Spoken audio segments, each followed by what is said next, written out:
Assalamualaikum warahmatullahi wabarakatuh. Apa kabar semuanya? Hari ini kita akan belajar tentang konservasi flora dan fauna di Indonesia. Apa itu konservasi? Konservasi adalah sebuah usaha pelestarian flora dan fauna dengan tujuan agar tetap terjaga populasinya dan bisa tetap ada hingga nanti.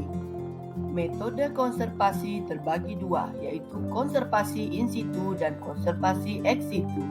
Konservasi in situ adalah pelestarian di habitat aslinya melalui cagar alam, taman nasional, dan suaka marga satwa.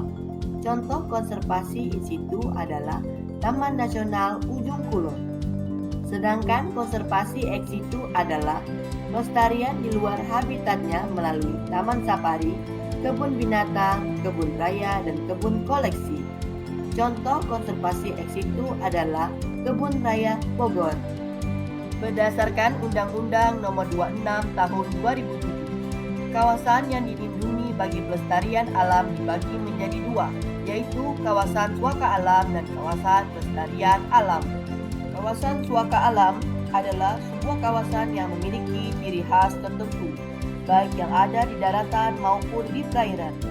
Kawasan suaka alam terdiri dari cagar alam, suaka marga satwa, dan cagar biosfer. Yang pertama kita bahas tentang cagar alam. Cagar alam adalah sebuah kawasan suaka alam yang memiliki kekhasan berupa tumbuhan, satwa, dan ekosistem. Contoh cagar alam yang terkenal ialah cagar alam Tabak Penanjung di Bengkulu, khusus melindungi bunga Rafflesia arnoldi yang merupakan bunga terbesar di dunia. Yang kedua, suaka marga satwa. Suaka marga satwa merupakan kawasan yang ditetapkan untuk melindungi satwa tertentu dan habitatnya.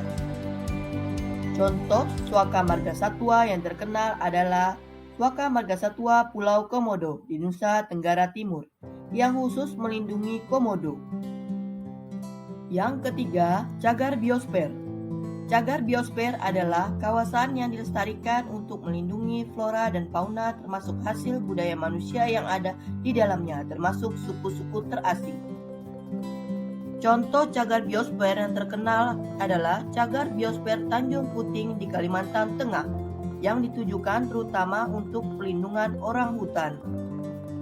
Setelah tadi kita membahas tentang macam-macam kawasan suaka alam, sekarang kita akan membahas tentang kawasan pelestarian alam. Kawasan pelestarian alam memiliki fungsi yang hampir sama dengan kawasan suaka alam. Namun, ada nilai lebih karena dapat dimanfaatkan sebagai sumber daya alam hayati dan ekosistemnya secara lestari. Kawasan pelestarian alam terdiri dari Taman Nasional, Taman Hutan Raya, dan Taman Wisata Alam. Yang pertama, Taman Nasional. Taman Nasional adalah kawasan pelestarian alam yang memiliki ekosistem asli, dikelola dengan zonasi, serta dimanfaatkan untuk tujuan penelitian, pendidikan, serta menunjang budaya, pariwisata, dan rekreasi. Contoh Taman Nasional adalah Taman Nasional Waikambas di Lampung, yang merupakan Taman Nasional Pelindungan Gajah serta terkenal dengan sebutan Sekolah Gajah. Yang kedua, Taman Hutan Raya. Taman Hutan Raya adalah kawasan pelestarian alam yang bertujuan sebagai tempat koleksi tumbuhan dan hewan, mencakup asli Indonesia maupun bukan asli Indonesia, sehingga habitat tiap-tiap ekosistem dapat terbentuk secara alami maupun buatan. Contoh Taman Hutan Raya adalah Taman Hutan Raya Cut Nyak Dien di Nangro, Aceh, Darussalam. Di dalam Taman Hutan Raya ini terdapat berbagai jenis flora yang didominasi oleh pinus dan akasia.